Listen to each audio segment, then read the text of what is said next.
Hello guys, today I'd like to teach you how to play better scales. I think many of you have to play scales for various reasons.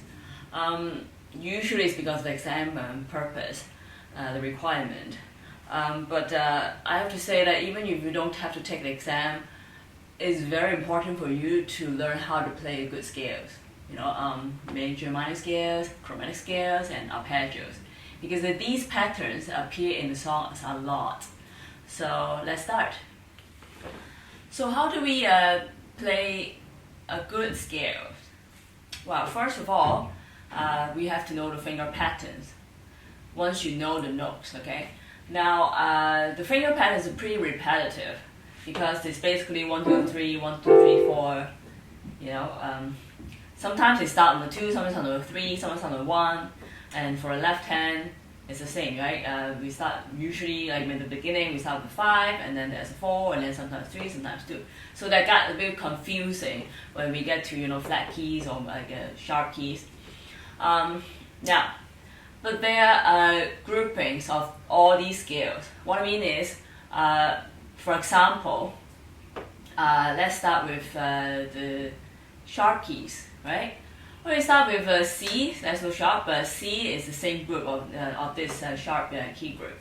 So C, G, D, A, E, okay? These 5 scales have the same pattern, right? So right hand, we'll start with 1, 2, 3, 1, 2, 3, 4, 1, 2, 3, 1, 2, 3, 4. So it's the same for G, D, A, and E, okay? For the left hand, it's the same also, where it's on the 5, basically it's a 4, 3, 2, 1, and then 3, 2, 1, 4, 3, 2, 1, and 3, 2, 1. So these are the patterns you really have to memorize. Some people ask me, do we have to use these finger patterns? We don't have to, but these are like the best. It's like the smoothest, it's easiest, in my experience anyway. So I like to stick with them. There are a lot of things I say, you don't have to do this, you don't have to do this, but this is, I would say, a must. So once you're, of course, sometimes when you play, you find the scale, the pattern in a song, there may be a slight change because of how the pattern changes, because, or like there's something, because the scale doesn't just suddenly like appear on its own. There must be something before or after. So we have to consider maybe a little bit alternative finger pattern or slight, alteration to that pattern if necessary and when necessary. So now, so C, G, D, A, E is the same group. Then you can work on these together, right? B is really similar, but because for B major, the left hand starts on the 4. Okay. So that's a little bit different. So this you have to practice separately. But actually B and like F is also a similar situation. For left hand it's the same with the sharp key pattern C to E, but the right hand is a bit different because there's a flat on the B. So we have to use the 4 pattern first and go with 3, 4 pattern first, sorry, and go with 3. Okay. That's the pattern here. And for the flat keys, it's actually also, they have the same group of patterns, but we'll talk about that later. So you have to identify, like different groups, okay, so you can practice them together. Now, how to play a smooth scales, right? The next question is, because once I know, okay, I know the notes, I know the fingerings, okay? You don't have to tell me that. Okay, great. So I assume that now you know how to play them. But oftentimes I see people, have been playing piano for many years and playing the scales, for many grades, but still can't play a smooth scale. And I really think we have to address that issue. So how do we play smoothly, right? Now, so a lot of times we have problem here when we turn the thumb, right?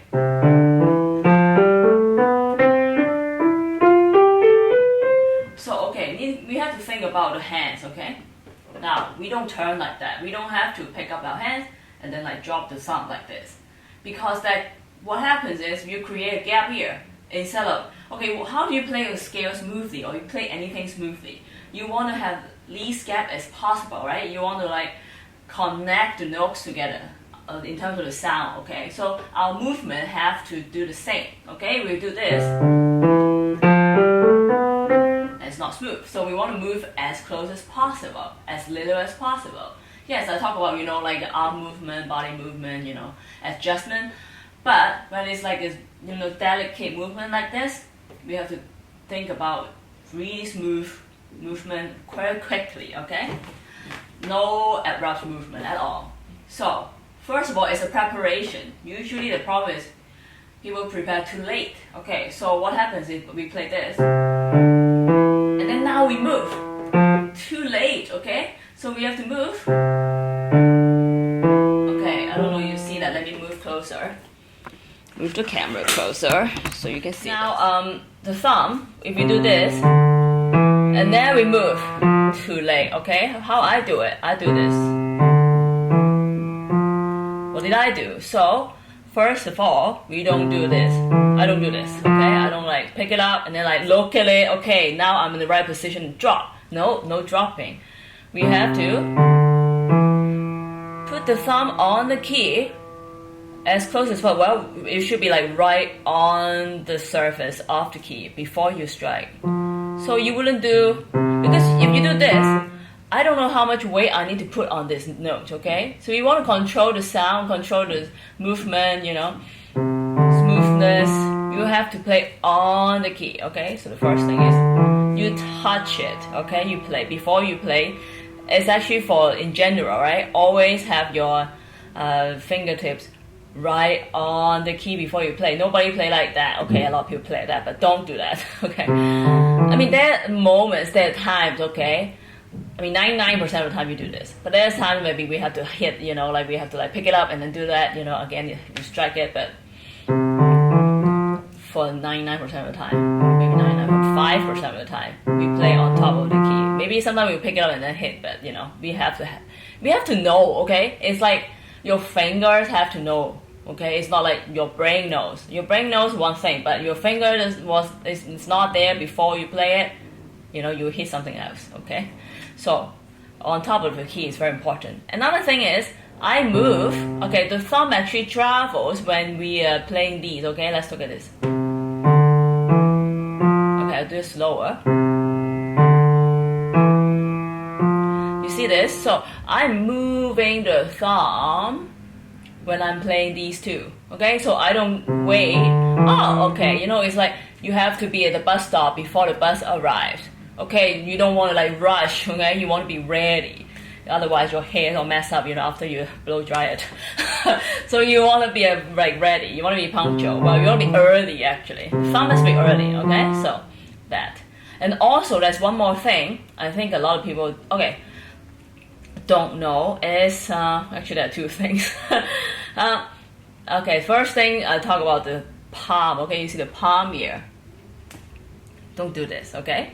If you do this, what happens is there is no space, okay? We want to move the thumb underneath the palm. So if the palm goes like this, there is no space, okay? So what we want to do is we have the palm curl a little bit, okay, like a cave, okay? It's like we travel through the tunnel or a cave, so the thumb has to go underneath, so there's space, okay? So we have to pick up the palm a little bit. Actually, if you lift up your arm, the upper arm, okay? The part that's attached to the shoulder socket, okay? Not the forearm. My forearm, yes, it will move, but it's more because you moving your whole arm up, okay? Whole arm from the upper arm, okay? Not the forearm. You can do this. A lot of people do this, okay? That is not good, okay? You're not controlling your hand, okay? We talk about that later. So, just a little bit, maybe just think, okay, I don't know where my arm is or how do I control my arm. Okay, that's fine. Just move up a little bit, okay? So think about create some space here. All right, now, and then one more thing is our wrist. I don't know if you can see this, okay? Here, maybe I should do it on the top-down approach, okay, with the video.